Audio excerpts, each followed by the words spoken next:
hermoso tiempo de recordar quién es nuestro Dios, su grandeza, su misericordia, su amor, de recordar nuestra necesidad de que Dios nos hable hoy, de que Dios ejerza su poder por medio de su palabra para transformarnos, para hacernos obedientes, para edificarnos.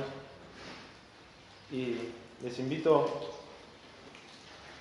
en este espíritu a abrir su Biblia en Efesios, la carta a los Efesios, capítulo 3, pasaje hermoso, profundo, que no lo entiendo, pero por la gracia del Señor podemos comprender y apropiarnos de los principios que están ahí, son claros. Les invito a leer Efesios capítulo 3, versículo 14, hasta finalizar el capítulo. Dice así: por esta causa doblo mis rodillas ante el Padre de nuestro Señor Jesucristo, de quien toma nombre toda familia en los cielos y en la tierra, para que os dé, conforme a las riquezas de su gloria, el ser fortalecidos con poder en el hombre interior por su Espíritu, para que habite Cristo por la fe en vuestros corazones, a fin de que arraigados y cimentados en amor, seáis plenamente capaces de comprender con todos los santos cuál sea la anchura, la longitud, la profundidad y la altura, y de conocer el amor de Cristo, que excede todo conocimiento, para que seáis llenos de toda la plenitud de Dios. Y aquel que es poderoso para hacer todas las cosas mucho más abundantemente de lo que pedimos o entendemos, según el poder que actúa en nosotros, a Él sea la gloria en la Iglesia, en Cristo Jesús, por todas las edades, por los siglos de los siglos. Amén. Vamos a orar. Padre, venimos nuevamente delante de ti, Señor, a rogarte que nos hables en esta mañana, a rogar que con tu voz de gran poder, quites de nuestro ser la incredulidad y que tu palabra pueda ser clara en esta mañana, los principios que vamos a estudiar, y podamos ser convencidos de tu verdad para poder vivir y ser transformados, Señor, por tu verdad. Señor, rogamos que tu Espíritu nos fortalezca para comprender tu palabra y abra nuestros ojos también para ver las glorias de Cristo. Te lo pedimos, Señor, te lo rogamos, edifícanos hoy, en el nombre de Jesús. Amén. Este sermón tuvo 2 títulos, pero si alguno pudo leer el último que se publicó, decía glorificando a Dios en nuestras oraciones. Y la idea con la que quiero compartirles hoy, con la idea que ustedes se queden el día de hoy, es que glorificamos a Dios al orar por los motivos correctos y al orar con las convicciones correctas. ¿Sí? La idea, debemos buscar glorificar a Dios en nuestras oraciones, y este pasaje nos enseña que glorificamos a Dios al orar por los motivos correctos y con las convicciones correctas. Y la pregunta es, ¿cuáles son los motivos correctos? ¿Cuáles son las convicciones correctas que debemos tener si buscamos glorificar a Dios con nuestras oraciones? En este pasaje vamos a ver al menos 3 motivos que Pablo nos da de por qué oraba él, y al menos 3 convicciones que llevaban a Pablo a orar y que hacían que su oración se transformara, por tanto, en una alabanza, en una adoración, en una doxología. Y comienza el versículo 14 y dice: por esta causa. Y es necesario explicar cuál es esta causa, cuál es la causa por la que Pablo dice ahí, dobla sus rodillas ante el Padre. Pablo ya mencionó esta misma frase, por esta causa, yo Pablo, al principio del capítulo 3, si usted mira su Biblia, en el versículo 1, Pablo dice: por esta causa, yo Pablo, prisionero de Cristo Jesús por vosotros los gentiles. Y explicamos ahí que Pablo hacía un paréntesis y se detenía a explicar cuál era su perspectiva del ministerio, a la luz de animar a los hermanos que no desmayasen por sus tribulaciones. Pero ahora Pablo retoma ese hilo y vuelve a decir: por esta causa doblo mis rodillas ante el Padre de nuestro Señor Jesucristo. Y es importante hacer un breve panorama de lo que ya hemos visto en Efesios, porque Pablo acá está cerrando su sección doctrinal, su sección teológica, teórica, para luego pasar a lo que son las exhortaciones prácticas en los capítulos 4, 5 y 6. Pablo entiende de que ninguna de toda la información que le ha dado a estos creyentes en Éfeso es eficaz si él no se dirige ahora al Padre a orar por aquello que él les ha explicado. Lo vimos en el capítulo 1. Pablo describió y bendecía a Dios por todas las bendiciones espirituales que Dios estaba otorgando a los creyentes en Cristo. Vimos cómo toda la Trinidad estaba envuelta. Vimos cómo el Padre había predestinado, nos había escogido antes de la fundación del mundo para ser santos y sin mancha. Nos había predestinado para ser adoptados hijos suyos. Nos había hecho aceptos en el amado. Vimos cómo en Jesús hemos tenido redención de nuestros pecados, y vimos cómo con el Espíritu Santo hemos tenido un sello que viene a ser como la garantía de nuestra futura redención.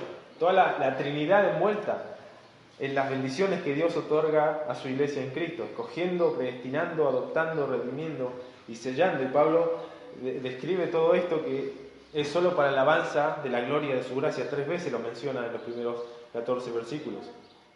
Así que Pablo bendice a Dios por estas bendiciones, pero luego otra vez es movido a orar y dice: por esta causa, capítulo 1, versículo 15, dice: habiendo oído de vuestra fe y vuestro amor, no ceso de dar gracias, haciendo memoria de vosotros en mis oraciones.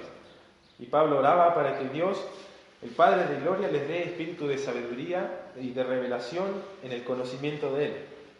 Es decir, que Pablo, no conforme con explicar todo el plan de Dios, todo lo que Dios ha hecho en redimir, predestinar, escoger, sellar, se dirige a Dios en oración para que ellos puedan recibir sabiduría y revelación de quién es Dios, qué es lo que está haciendo por su iglesia. Y Pablo mencionó, recordamos, 3 motivos de oración en esa primera oración, y era que los creyentes pudieran conocer cuál era la esperanza que Él los había llamado, cuáles las riquezas de la herencia en los santos, y cuál la supereminente grandeza de su poder que opera en ellos.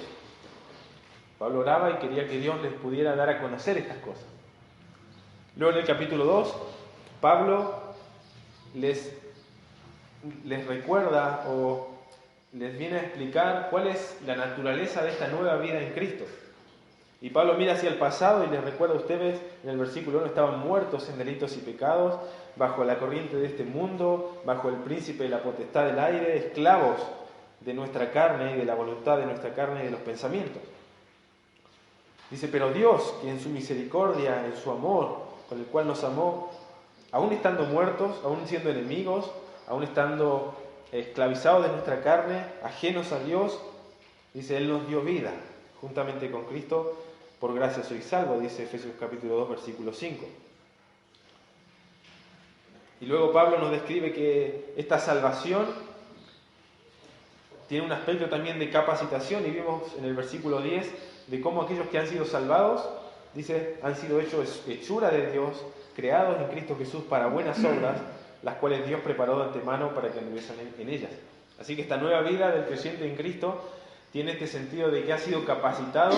Antes estaba muerto, ahora ha recibido vida, pero esta vida que recibe en la salvación, solamente por la gracia, mediante la fe, lo capacita al creyente para andar en buenas obras que Dios ya ha preparado. Y vimos cómo el creyente no podía presentar ninguna excusa para no vivir como Dios quiere que viva, porque ha recibido la vida de Dios y ha sido capacitado para vivir como Dios quiere que viva. Tiene el poder viviendo en Él, el poder que levantó a Cristo de los muertos. Mora en el creyente, por lo tanto no debe haber excusa por parte nuestra de vivir como Dios pretende que vivamos. Así que Pablo explica la naturaleza de nuestra nueva vida en Cristo en esos primeros 10 versículos. Y luego, a partir del versículo 11, Pablo empieza a hablar de cuál es nuestra nueva identidad en Cristo. Y otra vez hace este juego de mirar al pasado, decir, pero ahora, en Cristo. Antes estábamos muertos, pero Dios nos dio vida. Y acá dice en el versículo 11, acordaos que en otro tiempo, los gentiles en cuanto a la carne, aquellos que no eran judíos, era llamado incircuncisión. Era un término como de insulto que los judíos utilizaban para aquellos que no eran judíos. Eran llamados incircuncisión por la llamada circuncisión, los judíos. hecha con mano en la carne. En aquel tiempo estabais sin Cristo, alejados de la ciudadanía de Israel, ajenos de los pactos de la promesa, sin esperanza y sin Dios en el mundo. Pablo le dice, acuérdense, ustedes no eran parte del pueblo de Dios, ustedes estaban ajenos a los pactos, a las promesas, estaban sin Dios, sin Cristo, sin esperanza. Eso eran ustedes, gentiles, los que no eran judíos. Todo aquel que quería acercarse al pueblo de Dios y a las bendiciones del pueblo tenía como que convertirse en judío, por así decirlo, hacerse prosélito, pero no judío de raza, no judío puro.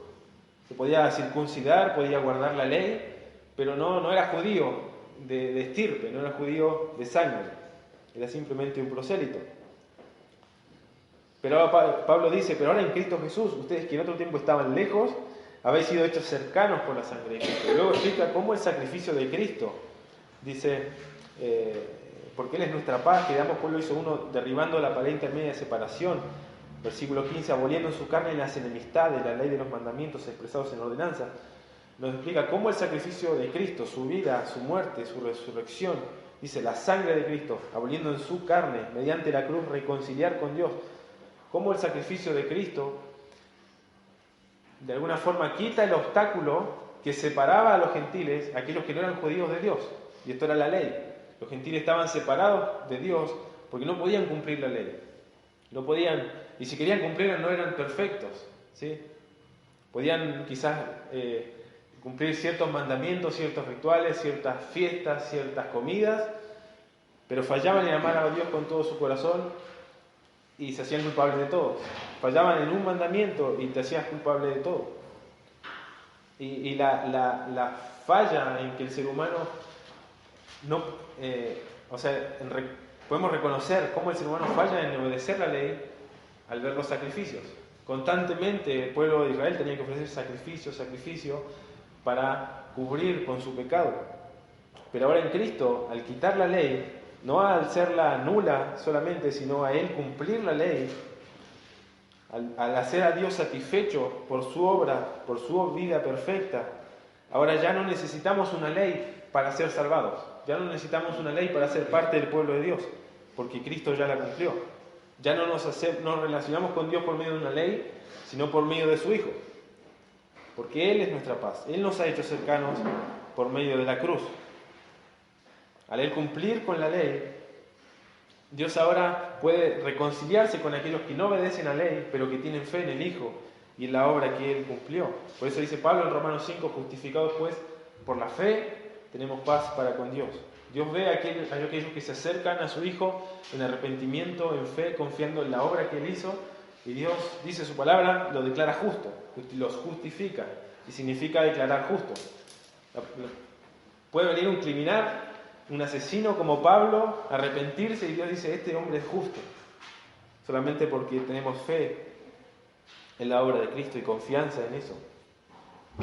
Luego Pablo describe cómo ahora esta obra de Cristo, que ha eliminado las enemistades, nos ha reconciliado con Dios, no solo nos ha acercado, sino que nos dio entrada al Padre por medio de su Espíritu. Y finaliza el capítulo 2 diciendo, así que ya no sois extranjeros, ya no sois advenedizos, sino conciudadanos de los santos y miembros de la familia de Dios. Ya no es necesario convertirse en judío para ser parte del pueblo de Dios, sino que por medio de Cristo y por su Espíritu tenemos entrada al Padre y entrada a su familia. No solo conciudadanos de los santos, no solo miembros de la familia de Dios, sino dice el versículo 20 que ahora somos parte de un edificio que está siendo edificado, de un nuevo templo que está siendo edificado para morada de Dios en el Espíritu. Así que este nuevo edificio espiritual que Dios está edificando, el cual es la iglesia, viene a ser ahora la nueva morada de Dios. Y Pablo dice, por esta causa, entonces, por todo lo que Pablo ha descrito en estos 3 capítulos, por lo que Dios está haciendo en el mundo, por cómo Él está dando a conocer el misterio, va a decir al principio del capítulo 3. A Pablo se le ha declarado esto en un misterio, era un misterio que estaba oculto. El Antiguo Testamento profetizaba que los gentiles iban a adorar al Dios verdadero, pero no explicaba cómo, ni explicaba que iban a ser de alguna forma iguales en condiciones con los judíos. Y Pablo dice, esto era un misterio, y a mí se me dio esta gracia, la administración de darlo a conocer se me dio esta gracia, se me fui hecho un servidor, un diácono del Evangelio, para ahora anunciarlo y aclararlo a todos, y que ya no sea más un misterio, sino que sea dado a conocer. Y vimos cómo ahí ahora la Iglesia manifestaba también la sabiduría de Dios a los principados y potestades en lugares celestiales. Y Pablo, con esto en mente, con lo que Dios está haciendo por medio del Evangelio, de edificar un pueblo para sí, un templo para sí, dice: por esta causa doblo mis rodillas ante el Padre de nuestro Señor Jesucristo. Pablo se arrodilla entonces, y hay un comentarista que ve una semejanza en la oración que Salomón hizo al terminar de edificar el templo, arrodillándose y orando, y esta oración de Pablo, arrodillándose acá y orando. La diferencia es que allá Salomón edificaba el templo, dedicaba el templo a Dios, lo había terminado de edificar, y pareciera como que Pablo acá ha terminado de edificar la iglesia en un sentido teórico, ha mostrado cuál es su fundamento, cómo es que está creciendo, cómo está compuesta, y ahora la está dedicando a Dios.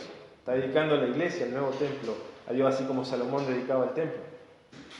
Y dirige su oración al Padre, nuestro Señor Jesucristo. Dice: de quien toma nombre a toda familia en los cielos y en la tierra. Y hay mucha discusión sobre a qué se refiere con familia en los cielos, familia en la tierra, pero me inclino a interpretar este versículo en el sentido de que habían evidencias de la literatura judía donde se referían como la familia de arriba, la familia de los cielos, en relación al reino angelical, a los ángeles, al mundo espiritual.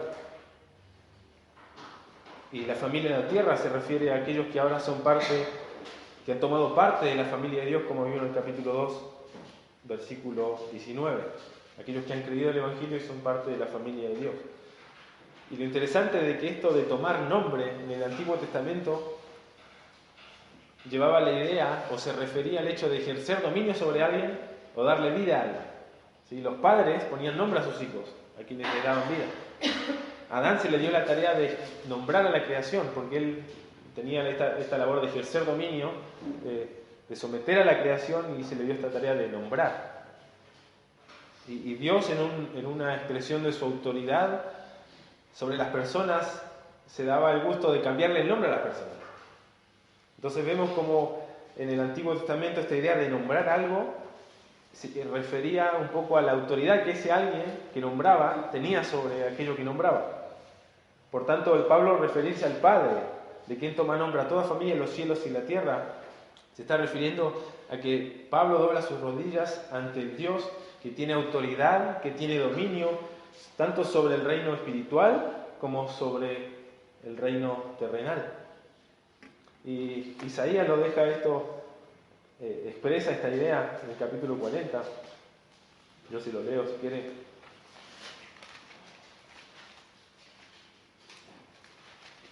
Dice Isaías, capítulo 40, versículos 25 y 26. ¿A qué pues me haréis semejantes? ¿O me compararéis? Dice el Santo. Levantad en alto vuestros ojos y mirad, ¿quién creó todas estas cosas? Él las saca y cuenta a su ejército, y a todas llama por sus nombres. Ninguna faltará.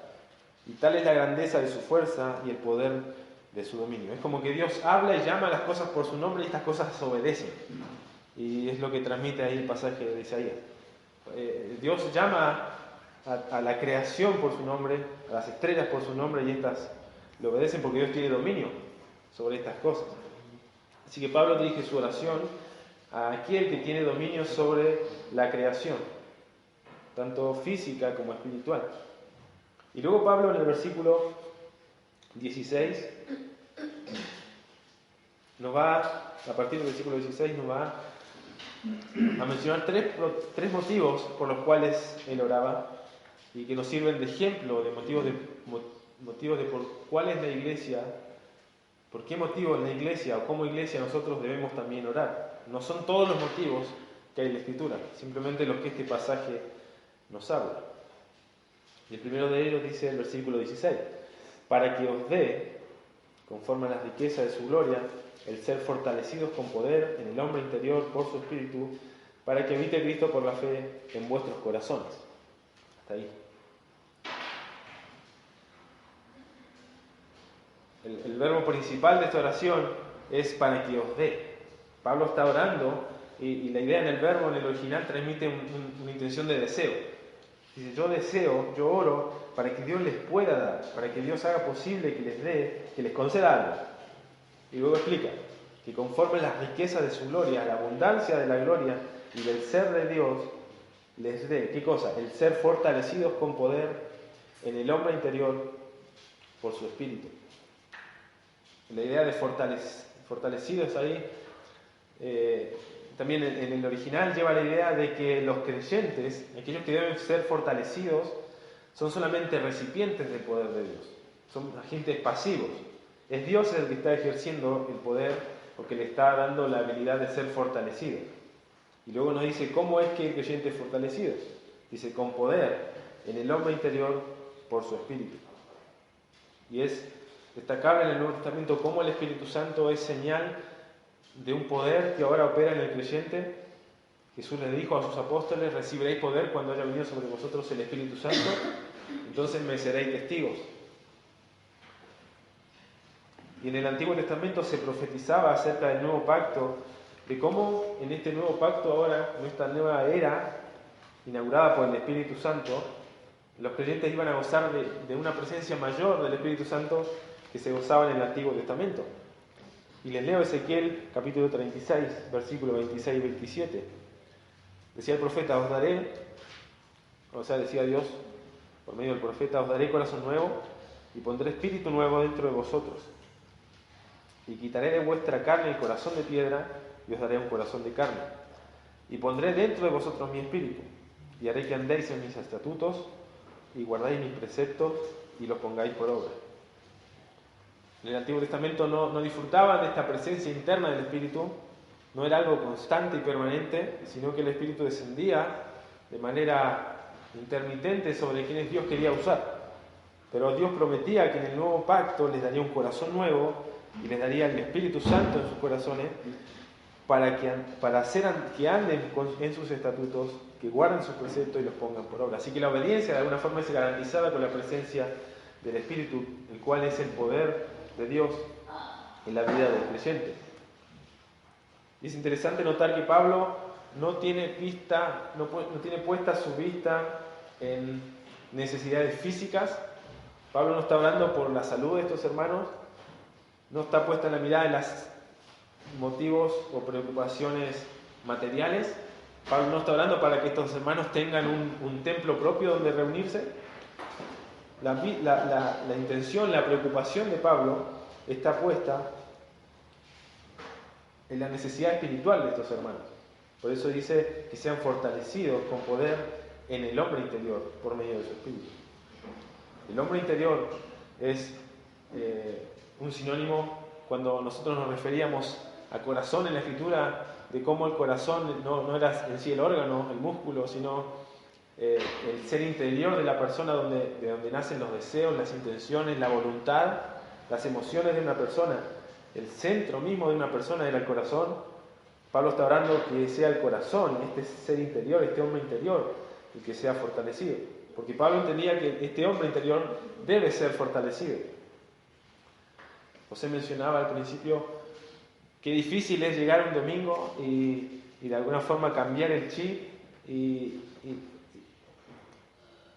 de toda nuestra rutina en la semana, nuestros trabajos, preocupaciones, nuestros conflictos con nuestra familia, y cómo de alguna forma llamamos como debilitados, como en necesidad.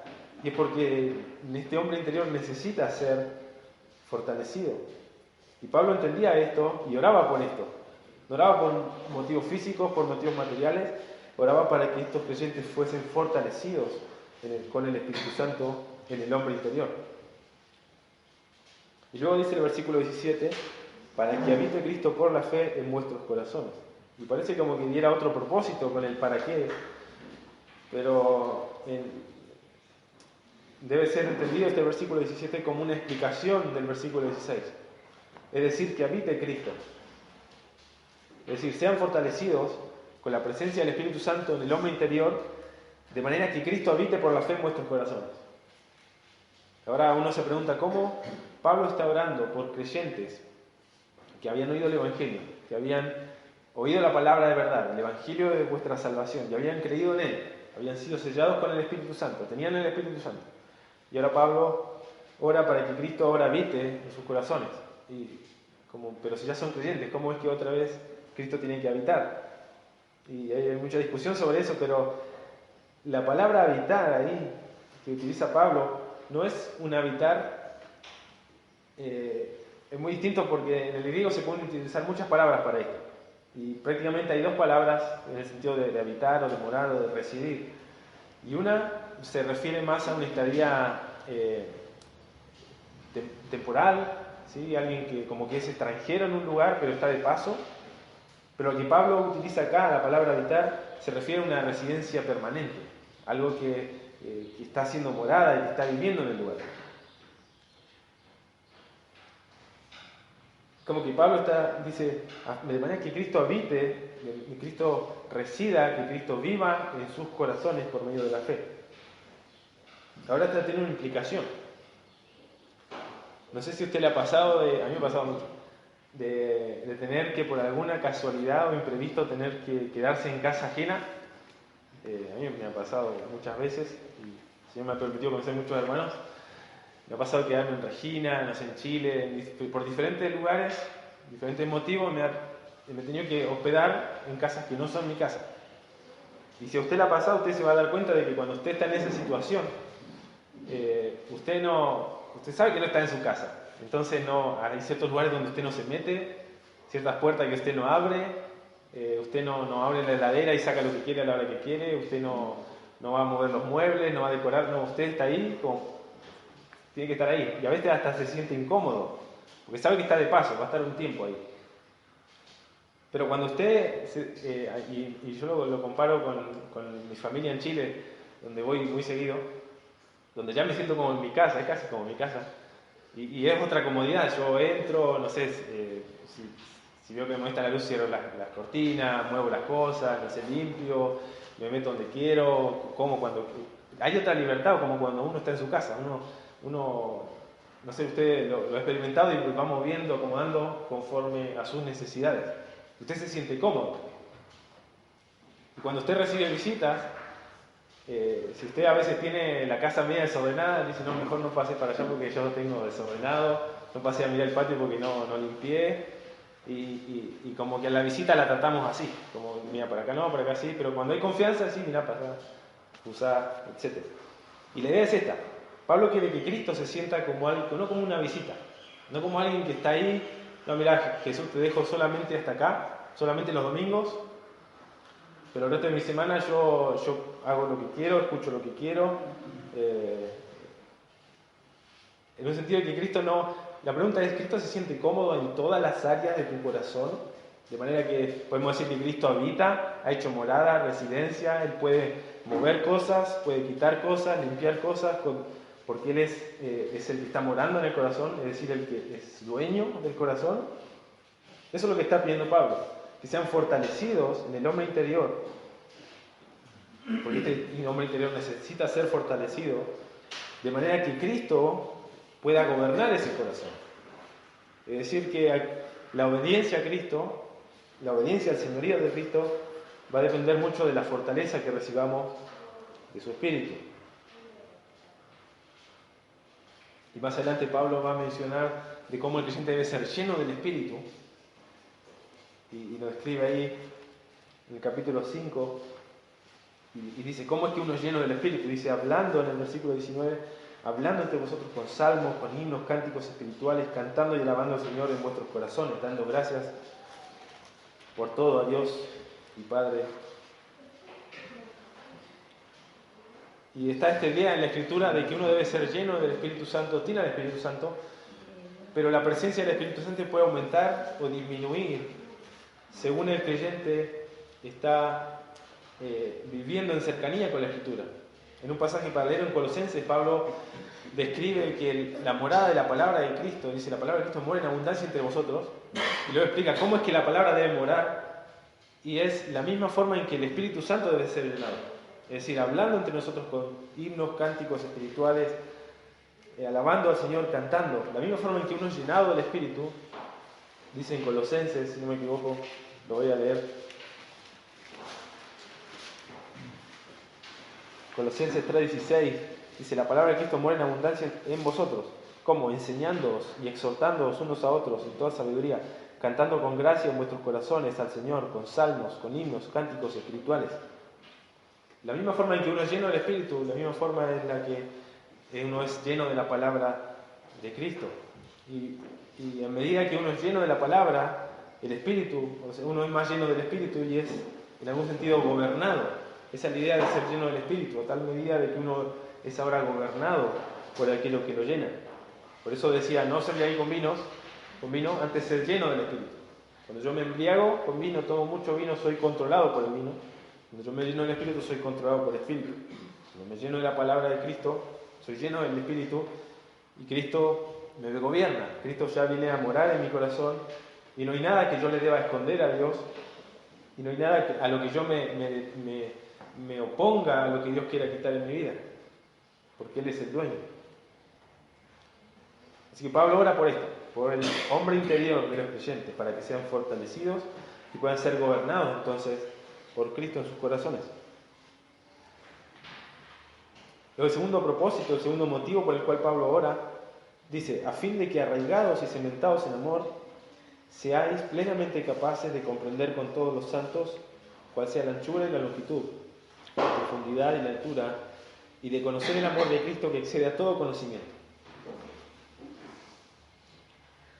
El verbo principal en esta frase es, literalmente dice, para que puedan ser capaces, para que puedan ser plenamente capaces. El texto dice: a fin de que arraigados y cimentados en amor, seáis plenamente capaces. Pero la idea ahí del arraigados y cimentados tiene la idea de una acción que fue hecha en el pasado, pero ahora tiene resultados en el presente, tiene una acción en el presente. Y la palabra ahí para arraigados, Pablo lo que hace es un juego de palabras que transmiten la idea de fortaleza, ¿sí? De arraigo, de firmeza, a fin de que arraigados y cimentados, literalmente dice para que estando arraigados o habiendo sido arraigados y habiendo sido cimentados en amor, puedan ser capaces entonces de comprender algo.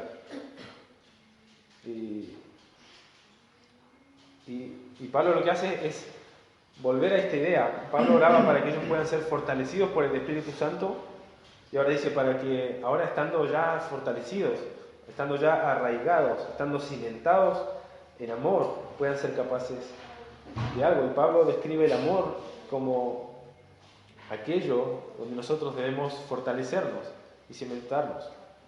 Oramos de cómo el amor de Cristo, cantábamos cómo el amor de Cristo nos ayudaba en todas nuestras luchas. Decía la canción: más fuerte es el amor de Cristo que mi enemigo más feroz me sostiene en la tormenta. Y como Pablo en Romanos 8 habla de que nada nos puede separar del amor de Cristo, ni tribulación, ni angustia, peligro, espada, hambre, desnudez, ni lo alto, ni lo profundo, ni ángeles, ni principados, ni todo lo creado nos puede separar del amor de Cristo. Y Pablo ve el amor de Cristo como algo en que los creyentes deben ser fortalecidos, arraigados, cimentados, como la tierra donde uno debe nutrirse, como un árbol que se nutre de la tierra, o como un cimiento donde un edificio se estabiliza y se sustenta. Pablo ve eso en el amor de Cristo, eso en el amor de Dios. Ve el terreno donde nos nutrimos y ve el cimiento donde nos sostenemos. Dice: estando fortalecidos, estando arraigados, cimentados en este amor, entonces van a ser plenamente capaces de algo. Y él oraba para esto, para que sean plenamente capaces de dos cosas. Primero, de comprender con todos los santos cuál sea la anchura y la longitud, la profundidad y la altura. Y hay mucha discusión acá, de a qué se refiere Pablo con estas medidas. Porque en el idioma original no hay, falta como un elemento que describe o el sujeto a qué se está refiriendo esas cosas. Y hay algunos que se inclinan por el amor de Dios, el amor de Cristo que describe en el versículo 19. Hay otros que se inclinan a pensar de que se refiere al poder de Dios, porque Pablo estaba orando para que ese poder estuviera en los creyentes. Hay quienes se refieren e interpretan que se refiere a la sabiduría de Dios, a esta multiforme sabiduría de Dios, porque en el Antiguo Testamento justamente la sabiduría de Dios es a lo que se la describía con estas medidas. En Job, no sé si han leído Job, en un pasaje que describe la sabiduría con estas medidas. Hay otros que se refieren, que Pablo está refiriéndose al misterio de Dios, etcétera, etcétera. Pero debemos entender, como el versículo 19, casi como un paralelo del versículo 18, debemos entender, o me inclino yo a entender de que acá se refiere a que ellos puedan comprender cuáles son las dimensiones del amor de Dios. Lo interesante es que la palabra comprender se utilizaba en el Antiguo Testamento en relación a cuando el pueblo de Israel tomaba posesión de una ciudad o tomaba posesión de un ejército. Cuando ellos se apropiaban de un territorio. La misma palabra comprender lleva esta idea de tomar posesión de algo, de comprender, de hacer lo propio. Y Pablo está hablando de que ellos puedan ser capaces, en cuanto al amor de Dios, de comprenderlo, de hacer lo propio, de decir, este amor lo entiendo, es mío, es un amor hacia mí, Dios me ha amado. Y Pablo había comprendido ese amor. Por eso dijo a los Gálatas, le dijo, ya no vivo yo, más vive Cristo en mí, y lo que ahora vivo en la carne, lo vivo en la fe del Hijo de Dios, el cual me amó y se entregó a sí mismo por mí. Pablo, el amor de Cristo no era un sentimiento, no era una idea abstracta. Para Pablo el amor de Cristo era un hecho real. Cristo se entregó por mí. El apóstol Juan dice, en esto conocemos el amor, en que Él puso su vida por nosotros. Y esta idea de Pablo, de que ellos puedan comprender el amor de Dios, Pablo lo entiende como algo necesario para las exhortaciones que más adelante les va a hacer de andar en amor. A los maridos le dicen, marido, amad a vuestras esposas, así como Cristo amó a la iglesia y se entregó a sí mismo por ella. Así que el amor de Cristo, el amor de Dios, se ve materializado en que Él se entregó por nosotros. Él dio su vida por nosotros. Él murió por nosotros. Y Pablo quiere que nosotros comprendamos las medidas de este amor, que nos apropiemos de lo que significa que Dios nos haya amado y nos haya entregado a su Hijo por nosotros. Y luego dice, y de conocer, puedan ser capaces de comprender, y luego dice, de conocer el amor de Cristo, que excede a todo conocimiento. Y acá muchos también ven esta idea de que el amor de Cristo como una ¿cómo se dice? No sé la palabra. Una contradicción. Dice, ¿cómo Pablo ora para que ellos conozcan algo que exceda todo el conocimiento? Pero yo creo que lo que Pablo está haciendo acá es decir que ellos puedan conocer el amor de Cristo, porque el conocimiento del amor de Cristo excede a cualquier otro conocimiento. Es decir, que Pablo ve el amor de Cristo y ve cualquier otra cosa que él pueda conocer y dice, nada vale la pena tanto como el amor de Cristo. El amor de Cristo excede a cualquier otro conocimiento que uno pueda aspirar. Uno puede dar su vida a las artes, a la filosofía, a tantas cosas. Pablo no dice, tantas cosas yo tenía, yo me gloriaba en mi ciudadanía judía, en mi obediencia a la ley, en que era irreprensible, circuncidado al 8º día, etcétera, etcétera, etcétera. Pero todas estas las tengo por basura, dijo a los filipenses. Filipenses capítulo 3, versículo 7 dice, pero cuántas cosas eran para mí ganancia, las he estimado como pérdida, ¿por qué cosa? Por amor de Cristo. Y ciertamente, aún estimo todas las cosas como pérdidas por la excelencia del conocimiento de Cristo, mi Señor. Dice, por amor del cual lo he perdido todo y lo tengo por basura. El amor de Cristo hacía a Pablo ver todas las otras cosas como basura y como pérdida. Todo lo que a Pablo no le edificaba, no le aportaba para él conocer y crecer en el conocimiento del amor de Cristo, lo tenía por basura. Para ganar a Cristo. Y más adelante dice, a fin de conocerle. Pablo había conocido el amor de Cristo. Cristo se había entregado por él, había dado su vida por él. Él tiene todo por basura, solamente él se gastaba, sufría prisiones, solamente por amor de Cristo, porque él había comprendido el amor de Cristo y escribió: el amor de Cristo nos constriñe, sabiendo esto, de que si uno murió por todos, luego todos murieron. Para los que viven ya no viven para sí, sino para aquel que murió por ellos, para aquel que los amó. Por eso Pablo podía vivir de esta manera, porque comprendía de una manera que es superior a la que nacemos nosotros, de qué significa el amor de Cristo por nosotros. Y este amor excede a todo conocimiento. Y Pablo ve una necesidad en que la iglesia comprenda el amor de Cristo, por eso ora por eso. Porque entiende de que sin amor, sin comprender este amor, la iglesia no va a vivir como debe vivir.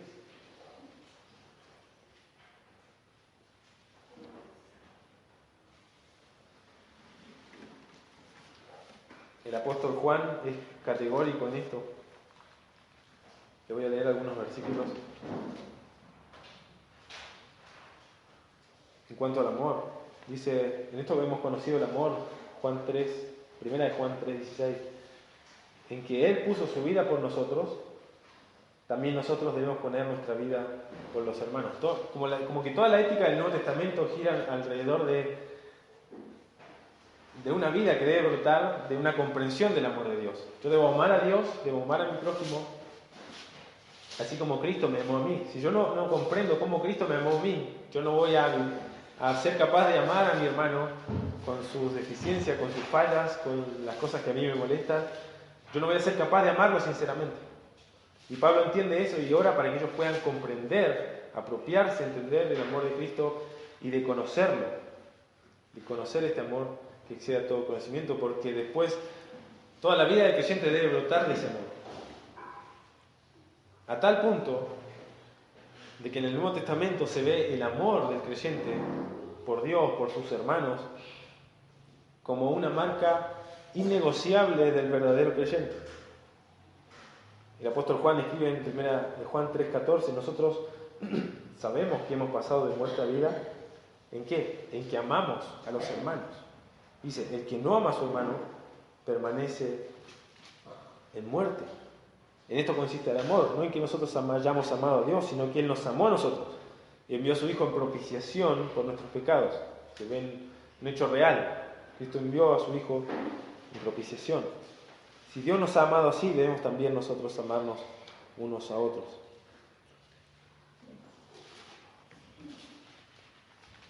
Si no somos capaces de comprender el amor de Dios, si no somos capaces de conocer el amor de Dios, no vamos a ser capaces de poder cumplir con nuestros mandamientos más básicos: amar a Dios.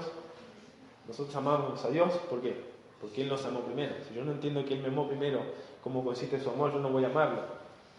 Y yo no voy a amar a mi prójimo si no entiendo que también yo fui amado incondicionalmente. Va a ser un amor condicional.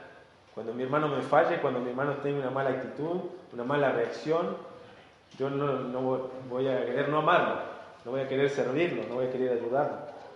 Y Pablo entiende que esto es necesario. Y es un conocimiento no intelectual. Quizá el conocimiento intelectual se describe en el comprender, en algo que yo me apropio en mi mente. Pero acá el conocer el amor de Cristo describe un conocimiento que es fruto de una experiencia. Dice: yo conozco el amor de Cristo por experiencia. Es el conocimiento que viene de la experiencia.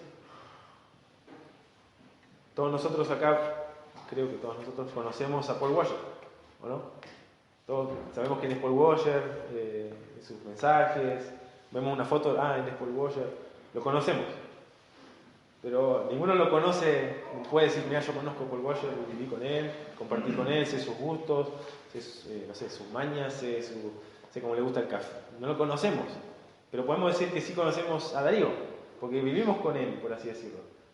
Sabemos cómo él se comporta, cuáles son sus deseos. Conocemos a José, conocemos a Nico. Es un conocimiento que viene por experiencia. Y Pablo dice: quiero que conozcan el amor de Cristo, no como algo intelectual solamente, sino así como todos aquellos que somos hijos y somos testigos del amor de nuestros padres. Decir: yo conozco el amor de mi padre, sé que mi padre me ama porque lo he vivido, él ha hecho estas cosas, él vive de esta forma y evidencia su amor para con nosotros. De la misma forma, el creyente debe conocer el amor de Cristo de manera real, por experiencia, de manera tangible, de ver, Cristo me amó por esto, porque dio su vida por mí, me ha hecho una nueva criatura, me ha acogido, me ha adoptado, me ha hecho parte de su pueblo, de su iglesia. Y Pablo quiere que nosotros nos apropiemos de esas verdades y que las vivamos por experiencia, porque entiende que estas cosas son fundamentales para vivir de manera digna delante de Dios. Así que Pablo ora para que seamos fortalecidos por el Espíritu, para que Cristo pueda habitar en nuestros corazones, nos pueda gobernar. Pablo ora para que seamos capaces de comprender y de conocer el amor de Cristo. Y es interesante que para que una oración sea agradable a Dios, para que una oración glorifique a Dios, o incluso para que una oración sea respondida, no solo es necesario los motivos correctos. Y uno puede tener los motivos correctos, pero tener convicciones incorrectas y orar mal. Uno puede, no sé, orar por algo correcto, no sé. Señor, estoy luchando con este pecado, estoy luchando con mi lectura bíblica. Me cuesta apartar un tiempo para leer, para orar, para compartir con mis hermanos. Motivos correctos. Pero quizás mi convicción es, quizás Dios debe estar preocupado por otras cosas más importantes, Dios no se preocupa de mí, Dios está lejano, Dios no veo su poder en mi vida, Él no es poderoso. Convicción incorrecta. Ahora yo puedo orar con la convicción correcta, Dios es poderoso, Dios está cercano, Dios es soberano sobre toda la creación, pero orar por motivos incorrectos. Dios, sos tan poderoso, ¿por qué no me ayudas a, no sé, comprarme, no sé, un yate, o cambiar el auto, o no sé, cosas materiales? Y vemos cómo Santiago describe y acusa a los hermanos, dice, ustedes piden y no tienen porque piden mal, piden para gastar en vuestros propios deleites. Así que no es necesario solamente el motivo correcto, sino la convicción correcta. Por eso Pablo, lo que vamos a ver en el versículo 20, son algunas convicciones que Pablo tenía y que hacían que su oración glorificara a Dios. Y lo primero que él dice, versículo 20, de aquel que es poderoso. Aquel que es poderoso para hacer todas las cosas. En el griego el orden es un poco distinto, pero se pueden rescatar estas dos ideas. Dice literalmente aquel que está siendo poderoso, o aquel que está teniendo poder sobre todas las cosas. Dice eso.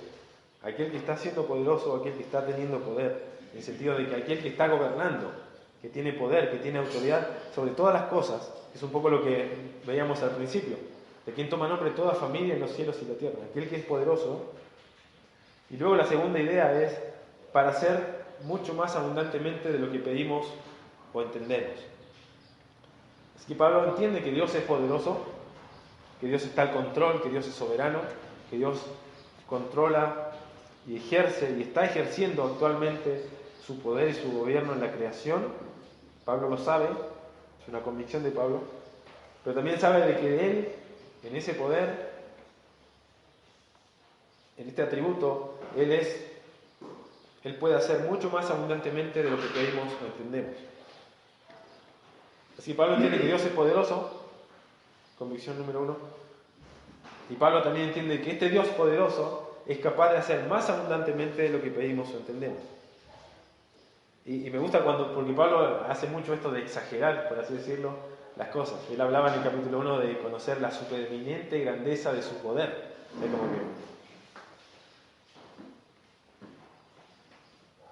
Y ahora habla de que Él es capaz de hacer mucho más abundantemente de lo que pedimos o entendemos. Pablo pudo haber dicho, Dios es capaz de hacer lo que pedimos, pero no dice eso. Pudo haber dicho, Dios es capaz de hacer lo que pedimos, o incluso lo que entendemos, o lo que pensamos, o imaginamos. Pero tampoco dice eso. Dice, Dios abundantemente puede hacer lo que pedimos o lo que entendemos. Y la palabra abundantemente es ahí, lleva la idea de algo que se hace con vehemencia, con intención, con eficacia. Él es eficaz y él se comprometería a hacer todo lo que pedimos o entendemos. Pero tampoco dice eso. Pablo pudo haber dicho, Dios puede hacer más abundantemente de lo que pedimos o de lo que nos imaginamos. Pero tampoco dice eso. Dice, Él puede hacer mucho más abundantemente de lo que pedimos o entendemos. Y esta era la convicción de Pablo. Pablo entendía de que si él tenía el motivo correcto y estas convicciones, él entendía que si él pedía algo a Dios, Dios se lo iba a dar, porque Dios era capaz de hacer mucho más abundantemente de lo que él pedía o de lo que él imaginaba. Y la tercera convicción de Pablo es que según el poder que actúa en nosotros, ese poder que era de Dios, ese poder que hacía a Dios capaz de hacer mucho más abundantemente lo que pedimos o entendemos, ese poder actúa en nosotros, en los creyentes, ese poder actúa en la iglesia. Pablo oró para que ellos comprendieran cuál era la supereminente grandeza de ese poder que actúa en nosotros, los que creemos. Y ese poder actúa en nosotros. Y Pablo entendía eso. Por lo tanto, Pablo, al orar para que ellos sean fortalecidos en el hombre interior por medio del Espíritu, Pablo sabía que ese poder ya estaba en el creyente. Cuando Pablo oraba de que ellos puedan ser capaces de comprender el amor de Dios, de conocer el amor de Cristo, Pablo oraba con convicción porque sabía que Dios era poderoso para hacer mucho más abundantemente de lo que él pedía o imaginaba. Porque ese poder estaba en el creyente. Y piense esto, piense si nosotros como iglesia nos dedicáramos a orar con las convicciones correctas y los motivos correctos. ¿Acaso Dios no nos respondería nuestras oraciones? ¿Acaso muchas veces no oramos casi como con incredulidad? De decir, Dios, hace esto, pero como que sabemos, no, que Dios no lo va a hacer, porque como que hay algo en nosotros que de alguna forma nos deprime, nos lleva a la incredulidad. Pero cuando nosotros adquirimos estas convicciones, Dios es poderoso. Dios puede hacer más de allá de lo que pedimos. Dios quiere hacerlo. Dios es que va a comprometer a hacerlo. Porque su poder obra en nosotros. Imagínense si oramos por los motivos correctos y con estas convicciones correctas. Nosotros podemos orar para que se añada más gente, pero si es con la motivación incorrecta de decir, no, queremos más gente para quedar bien con otras iglesias, para no vernos que somos poquitos, porque entendemos que en nuestra perspectiva el más gente es más prosperidad. Pero ese no es el motivo de orar. Puede ser quizá un buen motivo, pero si nuestra intención es esa, entonces quizás Dios no nos va a responder porque pedimos mal, pedimos para gastar en nuestros propios deleites. Pero si la motivación es porque las personas se están perdiendo y queremos que conozcan a Dios y que sean transformadas por su palabra y conozcan el amor de Dios que ha tenido para ellos, y oramos con la convicción de que Dios es poderoso para hacerlo, porque está su Espíritu en nosotros, porque nos ha dado el Evangelio que es poder de Dios, entonces Dios va a responder, Dios va a darnos más abundantemente de lo que pedimos, entendemos, pero nosotros tenemos que tener esa convicción. La iglesia necesita formar convicciones bíblicas en cuanto a quién es Dios, en cuanto a qué es lo que hace Dios. Si la iglesia no trabaja en esto, entonces va a pedir mal. O va a pedir bien, pero con la convicción incorrecta. Entonces, como iglesia, cosas como fundamento de la fe son importantes, son fundamentos, son convicciones que le dan a la iglesia el fundamento de decir, bueno, este es Dios, yo conozco así a Dios, por medio de su palabra, Dios me ha salvado, Dios se ha revelado a mí, etcétera, etcétera. Convicciones que deben transformar nuestra vida. Entonces la iglesia debe crecer en estas cosas. Debemos orar por los motivos correctos, debemos orar con las convicciones correctas, y entonces pasa lo que pasa en esta oración. Esta oración se transforma en una alabanza, en una doxología, en una adoración a Dios. Y termina Pablo, y casi que podíamos verlo como otro motivo de oración, Pablo orando por la gloria de Dios, para que la gloria de Dios sea manifestada en la iglesia. Pero es solamente una respuesta de Pablo al decir, yo estoy orando No sé cuántas veces le ha pasado a usted estar orando por algo, algo que realmente usted anhela, algo que usted realmente necesita, alguna lucha, alguna necesidad espiritual, algún hermano, algún familiar, y de repente traer a su memoria y convicción y decir: Dios es poderoso, Señor, tú eres poderoso para esto, tú eres sabio en lo que haces, en tus tiempos, en tus formas, por tanto yo no me voy a preocupar, yo no me voy a afanar, y terminamos en una actitud casi de alabanza. Señor, te alabamos porque tú eres poderoso y puedes responder esta oración. Y eso es lo que está haciendo Pablo. Pablo, al considerar los motivos y las convicciones que lo llevaron a orar, él termina expresando la gloria a Dios. Dice: a Él sea la gloria en la iglesia, en Cristo Jesús, por todas las edades, por los siglos de los siglos. Amén.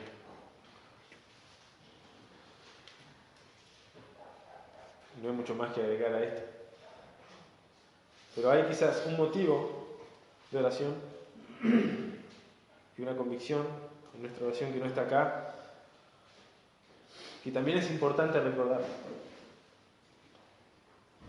Estos son motivos y convicciones para la iglesia, para creyentes, para personas que han creído el Evangelio, que se han refugiado en la justicia de Cristo como medio de relacionarse con Dios.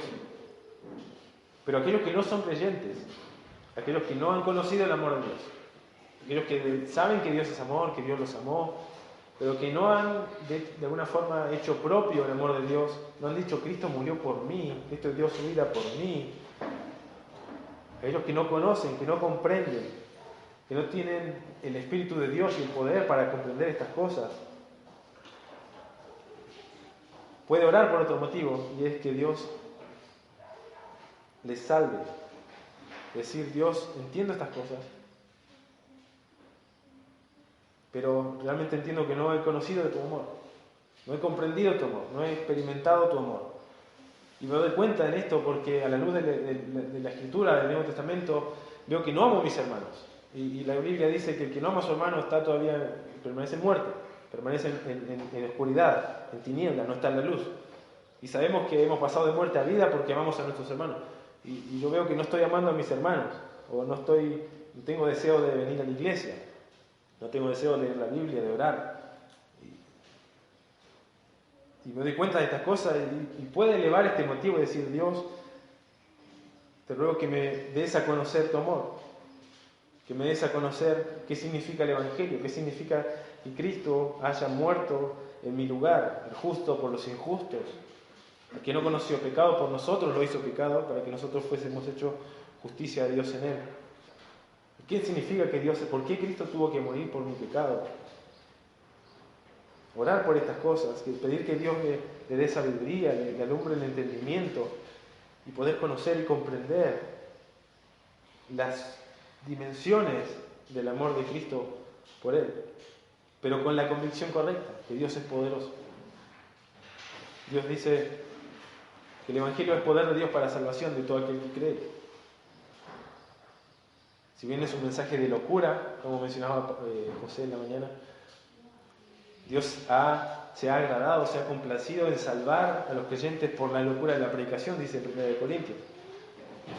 Y Dios dice: venid a mí, todos los que estáis cansados, turbados, y yo os haré descansar.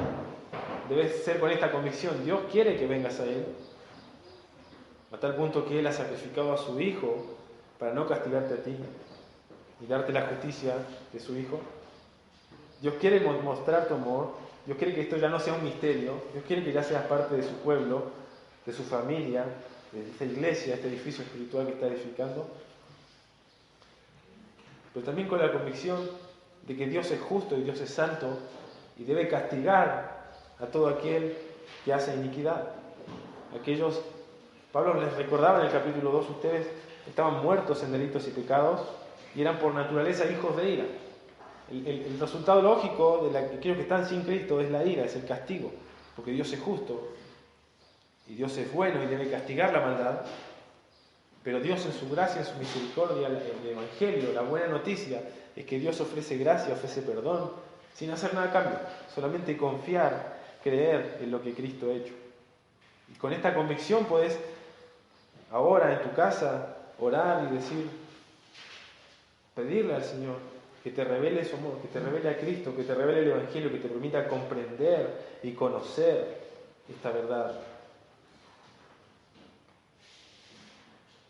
y poder vivir y ser parte de la iglesia, vivir para la gloria de Dios. La iglesia existe para la gloria de Dios, y cuando la iglesia ora por los motivos correctos, con las convicciones correctas, entonces puede vivir de una manera digna de Dios. Entonces necesitamos motivos correctos y necesitamos convicciones correctas para intentar o aspirar también glorificar a Dios en nuestras oraciones. Y vamos a orar. Padre, Señor, tu palabra ha sido hablada, tu palabra ha sido enseñada, tu palabra ha sido explicada, ha sido aplicada. Rogamos que tu Espíritu, Señor, haga aquello que nosotros no podemos hacer, que tu Espíritu abra los ojos, abra el entendimiento, rompa las durezas de nuestros corazones, que estas verdades nos transformen, nos den convicciones. Señor, que cambie nuestra manera de pedir, nuestra manera de acercarnos a ti, de ver cuáles son realmente nuestras necesidades y pedir por ellas. Pero también, Señor, ayúdanos a trabajar en nuestras convicciones, en conocer y en crecer quién eres tú, Señor, qué es lo que has hecho con nosotros, conocer tu carácter, conocer tus atributos, tus perfecciones, y poder orar a la luz de quién realmente eres tú, Señor. Perdónanos aquellas veces que hemos orado mal, que hemos pedido mal para gastar en nuestros deleites. Y ayúdanos a acercarnos a ti con la confianza de tu palabra que dice: al que pide se le dará, al que llama se le abrirá, al que busca hallará. Señor, edifica tu iglesia con estas verdades, y que podamos ver el valor de aplicarlas, de vivirlas, y los peligros, Señor, de estar también orando mal. Te lo pedimos todo en el nombre de Jesús. Amén.